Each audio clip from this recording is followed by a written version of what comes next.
The Celestial Meridian was the sort of interstellar transport designed by engineers who believed human beings could survive anything as long as enough warning labels were attached to the walls.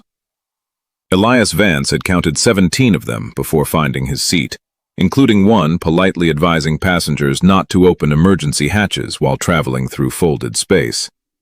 He had wondered who required that reminder and decided, for his own peace of mind, not to ask. Outside the panoramic observation window, the Perseus Reach burned in impossible colors. Distant stars stretched into pale ribbons by the ship's gravitic alignment field. Inside, however, there was nothing majestic about the journey. The passenger deck was crowded with traders, technicians, diplomats, families, cargo brokers, and at least one six-legged creature occupying 3 seats while possessing only 1 ticket. Elias sat near the window with a battered travel case between his boots and a cup of synthetic coffee that tasted as though someone had described coffee to a machine that deeply resented humanity. He had just decided to throw it away when he noticed the woman standing in the aisle. She was perhaps in her mid-20s, tall without being imposing, dressed in a dark blue traveling coat with silver fasteners and no visible insignia. At first glance, she looked human.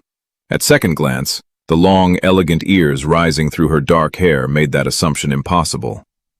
They narrowed gently toward their tips, moving almost imperceptibly whenever the ship's announcements chimed overhead. There was something strangely composed about her, as if crowded civilian transports were environments she had studied extensively but rarely experienced. She stood with one hand lightly gripping an overhead rail, while several passengers pressed past her. Nobody offered her a seat. Elias watched this for another moment, then sighed and stood. "You can take mine." The woman looked at him. Her eyes were a clear gray blue, steady and unexpectedly curious. "That is unnecessary." "Probably," Elias said, "but I'm beginning to suspect this seat is trying to fuse with my spine, so you'd actually be helping." A hint of amusement touched her mouth. "I can stand." "So can I." "For the entire journey?" Elias looked toward the ceiling. "Depends how committed the captain is to arriving." She laughed softly, surprising herself more than him. Several meters away, a broad-shouldered man in an ordinary passenger jacket glanced sharply toward them, then deliberately looked away. Elias noticed but assumed the man was either security or painfully interested in strangers' conversations. The woman remained standing. "I have endured diplomatic receptions lasting 9 hours, she said. "Standing here will not defeat me." "Diplomatic receptions?" Elias repeated. "Government?" There was the smallest pause. "Something like that." "My condolences." This time her smile came more easily. She was about to answer when the ship's artificial intelligence spoke overhead. "Passengers are advised that minor acceleration may occur during gravitic corridor synchronization." Elias looked toward the ceiling again. "Whenever they say minor, hold on to something expensive." The woman raised one eyebrow. "Is that technical expertise?" "Experience." The deck moved, not violently at first. There was a deep metallic vibration beneath their feet, followed by the distant thunder of the fold engines changing harmonic frequency. Blue light shimmered beyond the windows as local space bent around the ship. Then the inertial compensators reacted half a second too late. The entire passenger deck lurched backward. Someone shouted. Luggage slid from beneath seats. The 6-legged passenger somehow remained perfectly stable, which Elias considered deeply unfair. The woman's fingers slipped from the overhead rail. Her expression changed from calm confidence to startled disbelief as momentum carried her directly toward him. Elias barely had time to raise his arms before she crashed against his chest. He fell backward into his seat with her on top of him, one arm instinctively around her waist and the other trapped somewhere beneath his travel coat. For several seconds, neither moved. The ship stabilized. Around them came embarrassed coughs, nervous laughter, and the sound of someone demanding compensation from the ceiling. Elias looked down at the woman. She stared back, her long ears flushed noticeably darker at their tips. "Well," he said, "I was going to offer you the seat. This is technically a different arrangement." Her eyes widened. Then, against all apparent intention, she laughed. She began to push herself upright, stopped, and glanced toward the crowded aisle where passengers were still regaining their balance. Elias expected her to stand immediately. Instead, she remained where she was for one peculiar second longer, then another, as though surprised by how safe the accident had felt. "Are you injured?" she asked quietly. "Only my dignity." "Was it valuable?" "Not really. I travel economy." Her smile returned. Finally, she shifted beside him rather than away, squeezing into the narrow remaining space on the seat. Their shoulders touched. "Lysera," she said. Elias offered his hand. "Elias." She looked at his hand before taking it, and somewhere behind them the broad-shouldered stranger nearly choked on his drink. Elias glanced toward the sound. "Friend of yours?" Lysera followed his gaze, then faced forward with a suspiciously innocent expression. "Never seen him before." For reasons Elias could not explain, the man looked considerably more terrified by that answer than Elias did. Lysera kept her hand in Elias's for a fraction longer than politeness required, then released it and folded both hands neatly in her lap. The movement was composed, almost ceremonial, which only made the recent memory of her landing on him more absurd. Elias leaned back and glanced toward the observation window. Beyond the transparent alloy, stars stretched into thin blue-white arcs as the Celestial Meridian settled into the gravitic corridor. "So," he said, "government work." Lysera gave him a cautious look. "Yes." "Important government work?" "Sometimes." "Dangerous government work?" "Occasionally." "Boring government work?" Her expression became grave. "Frequently." Elias nodded sympathetically. "That's how they get you." She laughed again, and this time there was no hesitation in it.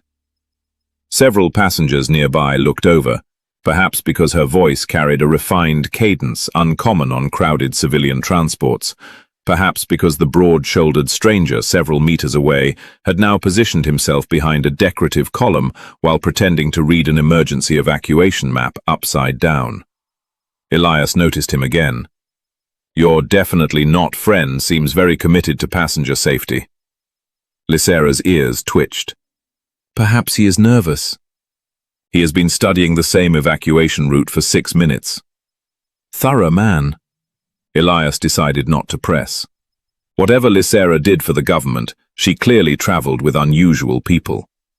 He lifted his cup of synthetic coffee, remembered what it tasted like, and put it back down. Lysera watched him. "Is it unpleasant?" "I'm not convinced it qualifies as a beverage." Curious, she accepted the cup when he offered it and took the smallest sip. Her composed expression collapsed instantly. "That is terrible." Finally, diplomatic agreement. She handed it back as though returning hazardous material. On Avaris, serving this would cause an investigation. On human stations, we call it Tuesday. The ship's lighting dimmed as the corridor field strengthened. Pale waves of gravitational distortion moved across the window, making distant stars appear to bend around invisible spheres. Lysera turned toward the view, and for a moment her humor faded into quiet fascination. Elias noticed that despite her polished clothes and precise speech, she seemed genuinely interested in the machinery around her. "You know what you're looking at?" he asked. A stabilized fold corridor generated through phased gravitic compression. Elias stared. She glanced at him. "Was that incorrect?" "No, that was annoyingly correct." A faint smile appeared. "I read. Government employees usually avoid technical manuals on principle. Perhaps I am an exceptional bureaucrat." Elias grinned. "I was actually guessing customer service." Lysera blinked. "Customer service?" "Complaints, budgets, territorial arguments, people shouting because they think volume improves logic." "Sounds right." She turned toward the window, but he saw her shoulders shaking. "You are not entirely wrong." "That worries me." For the next half-hour, conversation flowed with a strange ease. Elias told her about repairing mining platforms around gas giants, about propulsion crews who treated reactor alarms as suggestions, and about a supervisor who once tried to fix a fusion regulator by hitting it with a wrench. Lysera listened with an attention that made ordinary stories feel unexpectedly important. In return, she spoke carefully about avarice, never mentioning a palace, crown, or throne, only describing a world of silver forests, floating cities, and oceans illuminated by bioluminescent tides. Elias began to realize she was not simply educated. She knew politics, engineering, military history, trade law, and 3 obscure navigation treaties he had only encountered because one had once prevented his cargo ship from docking. "What exactly do you do?" he finally asked. Lysera opened her mouth. The deck shuddered beneath them. Not the smooth pull of gravitic acceleration this time, but a sharp, mechanical tremor that traveled through the floor. Conversation across the cabin faded. Elias frowned. A second vibration followed, harder than the first. Overhead lights flickered red, then white. The artificial gravity weakened for half a heartbeat, sending loose objects floating several centimeters before snapping them back down. Lysera's posture changed instantly. The relaxed traveler vanished. Her eyes sharpened, her shoulders squared, and one hand moved beneath her coat with practiced speed. Elias noticed. "That wasn't normal," he said. "No," she replied. The ship's artificial intelligence came alive overhead. "Passengers, please remain calm. A minor systems irregularity is being corrected." Elias looked toward Lysera. "Remember what I said about the word minor?" Before she could answer, a deep concussion rolled through the hull somewhere far below them. The observation windows automatically polarized. Emergency bulkheads began sliding from the ceiling. Around the cabin, people started shouting. The broad-shouldered stranger abandoned his evacuation map and moved directly toward Lysera. Elias saw something in his hand, a compact, encrypted communicator. Lysera rose. Her face had gone cold with concentration. "Elias," she said quietly, "stay close to me." He stood beside her as another tremor shook the deck. "You're taking charge surprisingly fast for customer service." Her long ears angled slightly backward as she listened to something only she seemed prepared to hear. Then she looked at him with an expression that made his joke die halfway into a smile. "My department handles difficult customers." The third impact came from somewhere beneath the passenger decks, deeper and heavier than the first 2. The floor seemed to flex under Elias's boots. A row of ceiling lights burst in sequence, showering the aisle with sparks before emergency illumination flooded the compartment in red. The passengers who had been murmuring nervously began to panic in earnest. Lysera did not. She stood absolutely still, listening, one hand still hidden beneath her coat.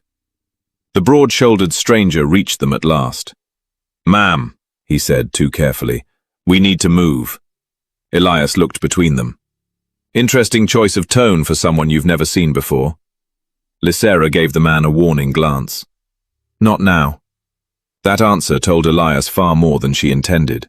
Before he could ask anything, the ship's artificial intelligence interrupted. "Attention!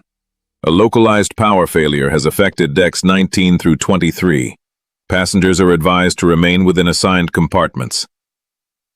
A scream sounded from the far end of the cabin. One of the service doors had opened by itself. 3 figures stepped through wearing maintenance uniforms, but their movements were wrong, too coordinated, too deliberate. Their faces shimmered for a moment beneath adaptive camouflage, revealing dark combat masks beneath the illusion. The broad-shouldered man drew a compact plasma sidearm. "Down!" The first pulse struck the wall where Lysera's head had been. Elias dropped behind the seat as passengers scattered. Lysera moved with startling speed, pulling a narrow energy weapon from beneath her coat and firing twice. One attacker collapsed. Another ducked behind a luggage rack. Elias stared at her. "You carry that to government meetings?" "Only the productive ones." "I really chose the wrong career." The third attacker threw a disc into the aisle. It expanded mid-air into a crackling electromagnetic net. Lysera grabbed Elias by the collar and dragged him sideways as the net slammed into the seats, instantly killing their embedded systems. The broad-shouldered guard fired again, forcing the attackers back. "Go!" he shouted. Lysera seized Elias's wrist and pulled him toward a maintenance hatch. "You're coming with me." I was considering hiding under a chair. "Rejected." "Do I get to appeal?" "No." "Definitely government."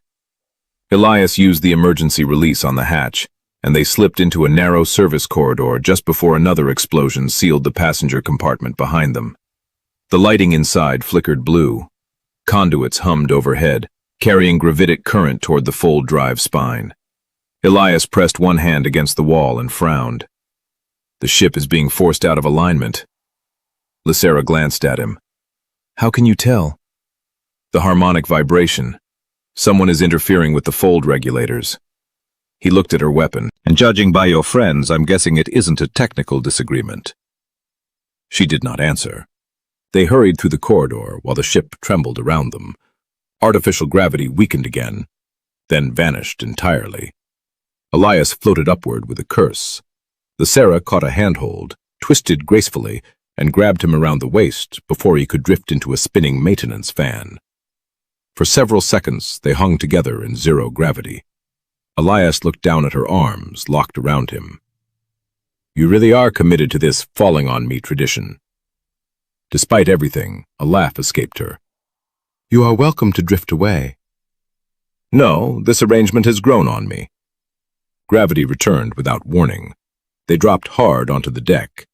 Lysera landed first, Elias half across her shoulder. "Now we're even," she said. "I object. Yours was more elegant." A burst of static came from her wrist. She touched a hidden communicator. A distorted voice spoke in a language Elias did not understand, followed by one clear phrase in galactic standard. "The crown must be secured."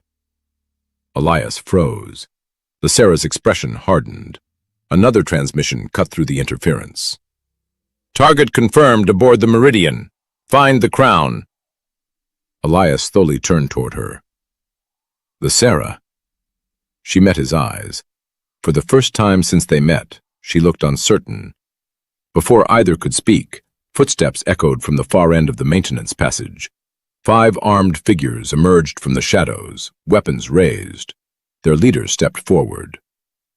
"Your Majesty," he said, "this can end without further bloodshed."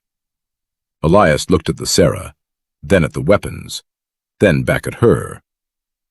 "Customer service?" Lysera exhaled.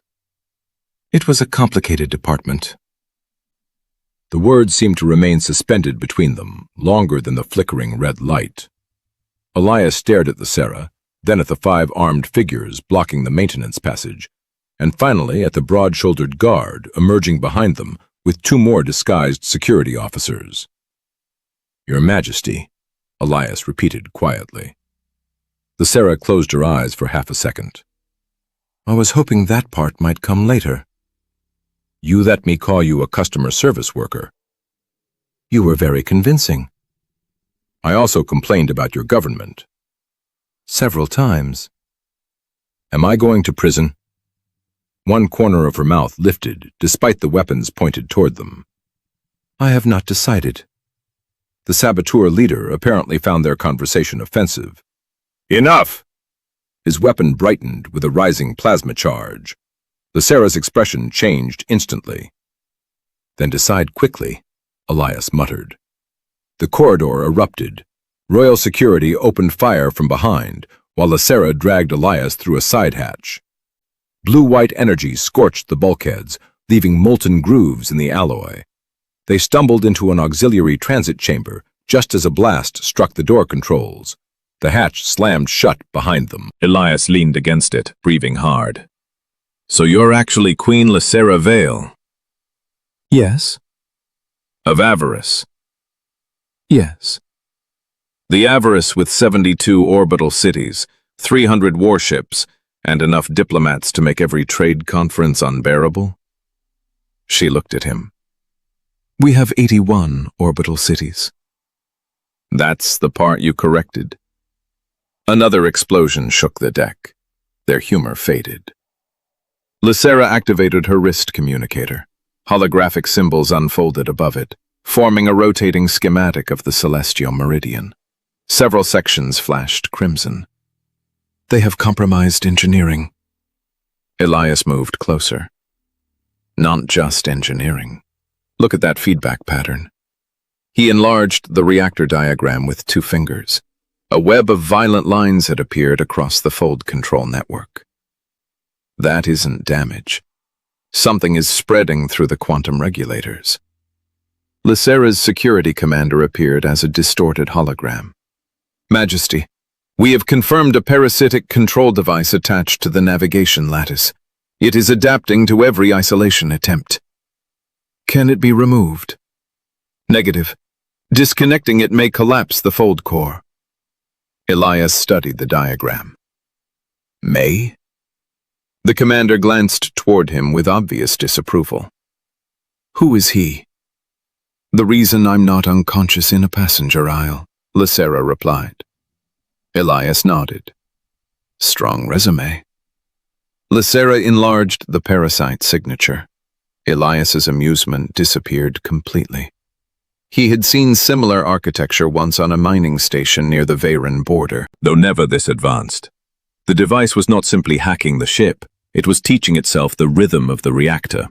If it finishes synchronization, he said, it can force the core into recursive compression.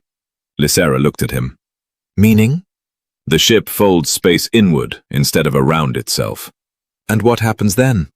Elias hesitated. We become a very small historical footnote. Silence. The commander's hologram flickered. Estimated synchronization, 47 minutes. Lysera straightened. Prepare the royal shuttle. Elias looked at her sharply, but she continued before he could speak. For civilian evacuation. The commander stiffened. Majesty, protocol requires that you leave immediately. Protocol can file a complaint. Elias almost smiled. The commander did not. Your survival is a strategic priority. There are 6,000 people aboard this vessel. Her voice remained calm, but steel had entered it. I will not leave while they remain trapped. The hologram vanished. Elias studied her for a moment. He had expected royalty to look different after revelation, as though knowledge itself might add a crown. Instead, she was still the same woman who had laughed at terrible coffee and fallen into his arms. Only now he could see the weight beneath her composure. There might be another way, he said. Lysera turned. Elias pointed toward the maintenance spine running beneath engineering. The parasite expects constant quantum feedback from the reactor. If we build a false loop and feed it artificial synchronization data, it may transfer its control processes into the decoy. May? You're developing an unhealthy interest in that word. Can you do it? Elias looked at the flashing schematic. Probably. That is not reassuring. Engineering rarely is. She studied him for several seconds. What do you need? Access to restricted command systems and someone who knows royal encryption. Lysera's long ears tilted slightly. Convenient. Extremely. He started toward the engineering access hatch. Lysera followed. Elias stopped. You're coming? You need my encryption key. I assumed Queens had people for dangerous reactor work. We do. She stepped past him. Today, unfortunately, I appear to have you. Elias sighed and followed her into the dark passage. Your Majesty. Yes?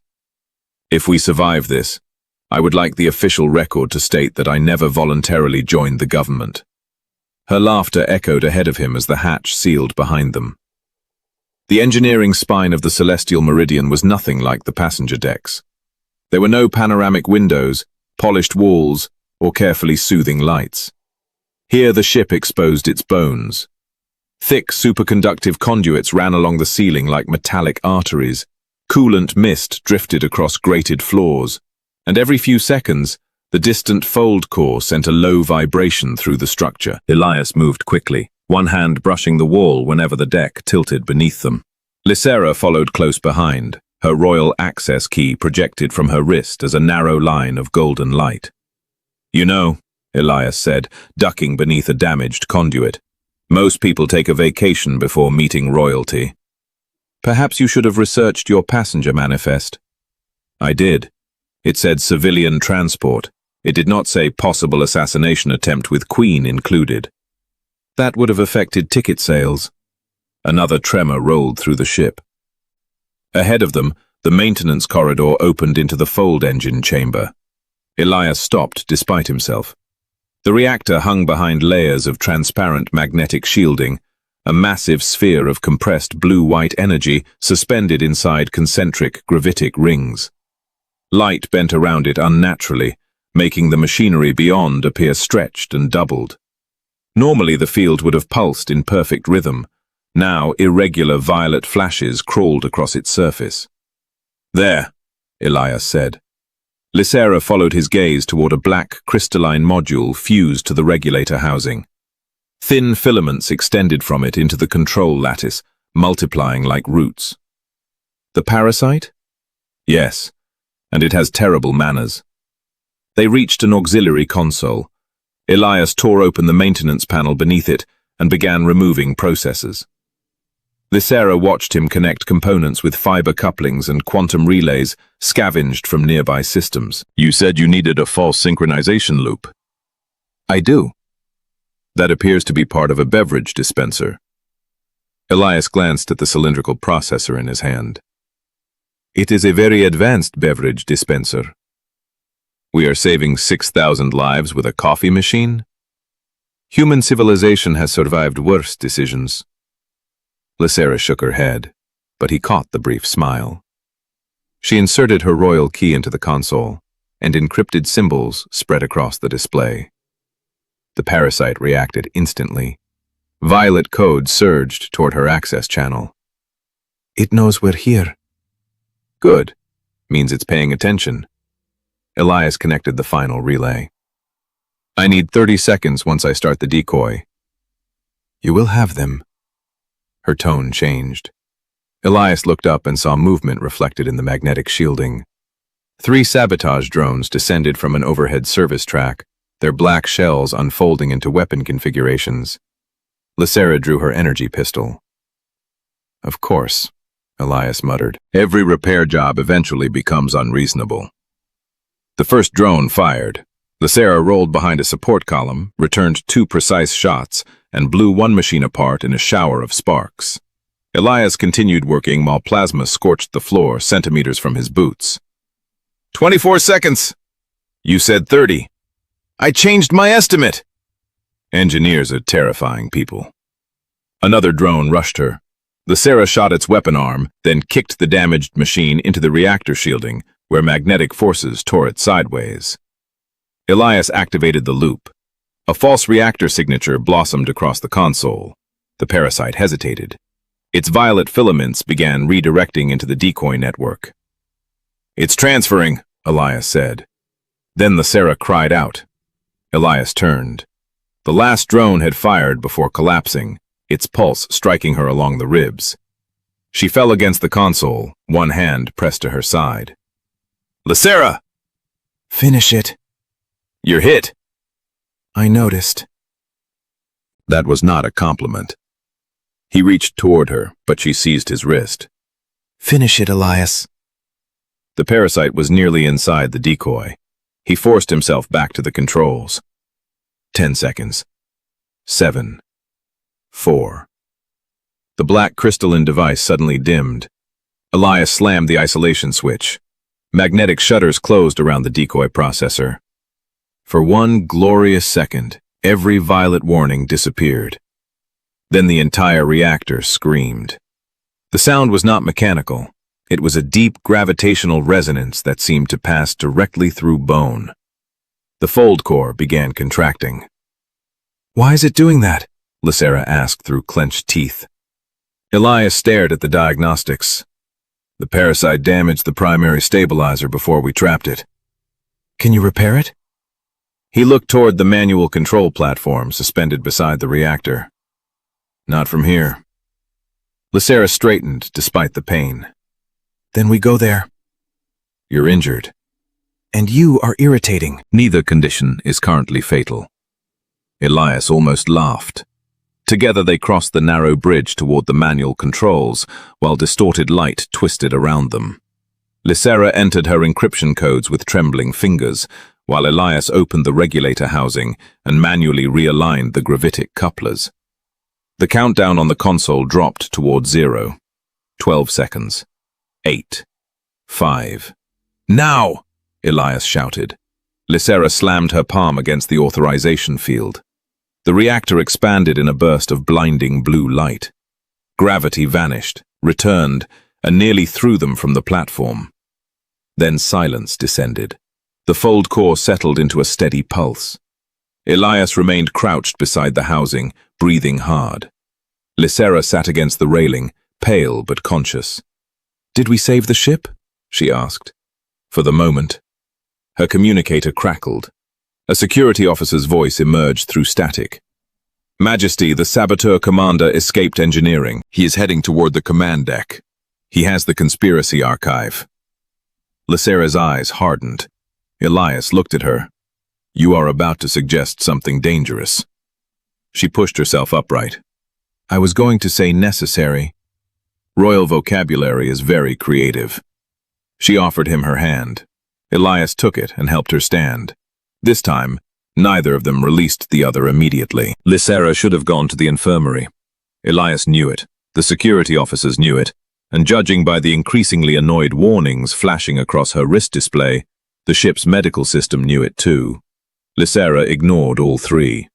She tightened a temporary compression bandage around her ribs and continued toward the command decks, as if being shot were merely an inconvenient interruption in her schedule. Elias followed beside her through a corridor where emergency lights pulsed amber. "For someone with an entire kingdom," he said, "you are surprisingly bad at delegating." "I delegated once." "What happened?" "Someone betrayed me." Elias considered that. Fair argument.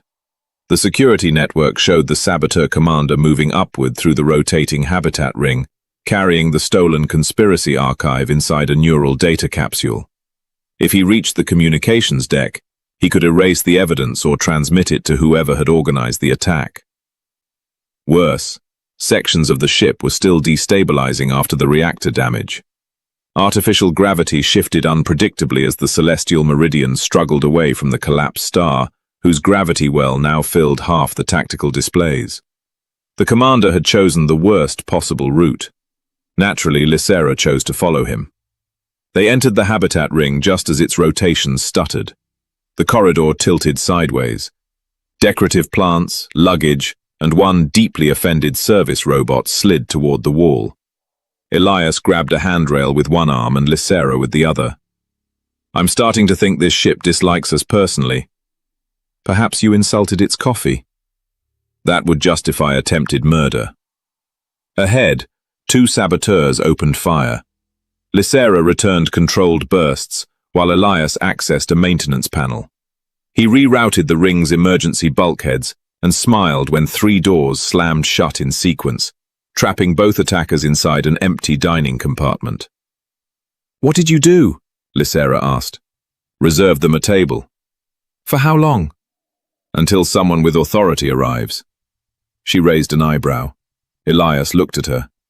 "Apparently that's you." They continued upward, eventually reaching the magnetic transit shaft running along the outer hull. The transparent tunnel revealed warped starlight beyond. The collapsed star appeared as a black absence surrounded by a blazing distortion halo, bending the galaxy around it. Lysera stared for half a heartbeat before another alarm forced them onward. The saboteur commander waited inside the forward command junction, one hand pressed against a neural transmitter at his temple. His face was visible now, older, scarred, composed with the unpleasant calm of someone convinced history would justify him. "You should have taken the shuttle, Majesty," he said. "And left everyone aboard to die?" "A queen is more valuable than passengers." Lysera's expression hardened. "That sentence is why people like you should never govern." He smiled. "People like me already do." Elias saw the pain in Lysera's eyes before she hid it. The commander continued. "Your council fears your peace agreement. Too many fortunes depend on border conflict. Weapons contracts, fleet construction, colonial security. Your mother understood compromise. You insist on changing the system. Who inside my council? Lysera demanded. The man tapped the data capsule. The proof is here, but you will never see it. He raised his weapon. Elias reacted first, triggering the junction's magnetic cargo field. The commander's pistol ripped sideways from his hand and struck the ceiling. "I love safety systems," Elias said. The commander charged him instead. Lysera intercepted, but her injuries slowed her. The man struck her shoulder and set her against the console. Elias tackled him before he could attack again. The three crashed across the deck as gravity fluctuated wildly.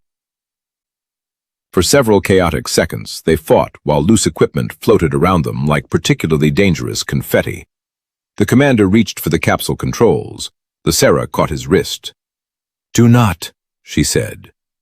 He looked into her eyes and suddenly seemed to understand that her youth had never meant softness. Elias secured his other arm with a maintenance restraint. Congratulations, he said breathlessly. You're under arrest by someone who technically has no jurisdiction. Lysera leaned against the console. I believe I can correct that. Royal security arrived moments later. The archive was intact. Its encrypted contents began transferring to protected Avarian channels, revealing names, transactions, and secret communications, linking members of Lysera's own court to the attack. Hours later, with the Meridian finally stabilized and escorted by two Avarian cruisers, Elias found Lysera standing near the command deck window. Your cabin is ready, Majesty, a guard told her. Lysera looked toward Elias. He is coming with me. Elias blinked. Is that an invitation or a royal command? For the first time since the attack began, her expression softened completely. Neither. She held his gaze. It is a request from Lysera. Elias smiled. That sounds considerably more dangerous. Her long ears tilted with amusement. You have no idea. By the time the Celestial Meridian entered Avarian space, the ship no longer felt like the crowded transport Elias had boarded 2 days earlier. Damaged corridors remained sealed behind shimmering pressure fields. Repair drones crawled over the outer hull, and every public display carried the same announcement. The sabotage attempt had failed, the conspirators had been identified, and Queen Lysera Vale was alive. The last fact had transformed the passenger decks into a strange mixture of relief and terror. People who had complained about delays within hearing distance of Lysera now appeared convinced they had insulted the monarchy. One merchant reportedly attempted to submit a formal apology because he had sneezed near her. Elias found this deeply entertaining. Lysera did not. I was standing beside ordinary people for less than an hour, she said as they walked through the observation gallery. And now half the ship believes they committed treason accidentally. You have an intimidating face. I do not. Your guards disagree. 2 royal security officers immediately looked away. Lysera narrowed her eyes at Elias, but the smile arrived anyway. Beyond the transparent hull, avarice grew steadily larger, a blue-green world circled by silver orbital cities, connected through thin streams of traffic. 3 royal cruisers escorted the damaged transport, their engines glowing like pale suns. The conspiracy archive recovered from the saboteur commander had already changed events below. Several council members had been arrested before they could flee, including Chancellor Merith, Lysera's oldest political advisor, and one of the men who had taught her governance after her mother's death. That betrayal hurt more than she admitted. Elias had noticed it in the silences between her jokes, in the way her hands sometimes closed around nothing when she thought no one was watching. You trusted him, Elias said quietly. Lysera stopped near the observation window. For 11 years. Then 11 years of trust was his responsibility to respect. She looked at him. You make complicated things sound simple. Occupational hazard. Machines are easier when you identify which part is broken. People are not machines. No, Machines usually apologize when they malfunction. A soft laugh escaped her. Then she grew thoughtful. Before this journey, I thought being queen meant never showing uncertainty, never depending on anyone. My mother believed strength had to be visible at all times. Elias leaned against the railing. And now? Lysera looked out at her world. Now I think strength that cannot trust anyone is just loneliness wearing ceremonial clothing. He said nothing for a moment. She had changed since the woman he first saw standing stubbornly in the aisle. Not weakened. If anything, she seemed steadier. The crown was still waiting for her below, along with trials, negotiations, and a government that needed rebuilding, but she no longer carried those things as if they had to crush everything personal beneath them. The peace summit? Elias asked. Proceeding tomorrow. The evidence exposed the factions financing the border raids. Several neighboring systems have agreed to testify. So the galaxy survives another week. Barely. The Meridian announced final deceleration. Elias glanced around the observation gallery.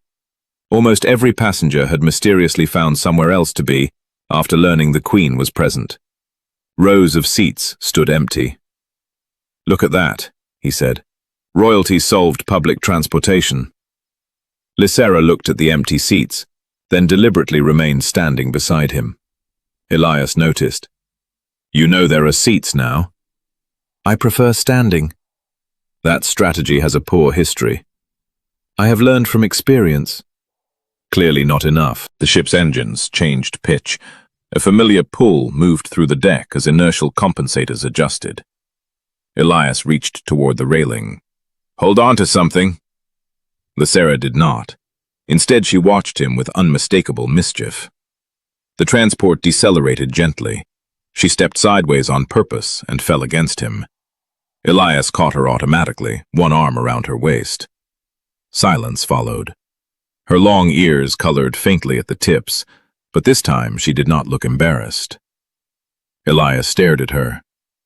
The first one was an accident. Yes. This one was criminally suspicious. You may file a complaint. With customer service? Lysera laughed, resting her forehead briefly against his shoulder. I deserved that. She remained there for a moment, exactly as she had during their first encounter, except now there was no confusion between them. The first time, she said softly, I did not want to get up because I had forgotten what it felt like to be close to someone who expected nothing from me. Elias's expression softened. And now? She lifted her head. Now I know why I stayed. The docking lights of the capital station swept across the gallery. Elias looked toward the approaching palace delegation visible through the window. Ministers, guards, physicians, and enough ceremony to make breathing seem regulated. Your life is waiting. Yes. She took his hand. But it does not have to be waiting only for me. The docking clamps engaged with a deep metallic thud. When the doors opened, Lysera stepped into the bright arrival hall with Elias beside her. The officials bowed, the guards saluted. Cameras turned toward their queen. For once, Lysera did not hide behind protocol. She simply kept hold of Elias's hand. He leaned closer. Still time to tell everyone I'm customer service. Do that, she murmured, and I will finally have you arrested. Elias smiled. There's the queen. Lysera smiled back and walked forward, no longer pretending she needed no one. While beyond the station windows, the stars returned to their ordinary shapes, and the Celestial Meridian rested safely beneath them.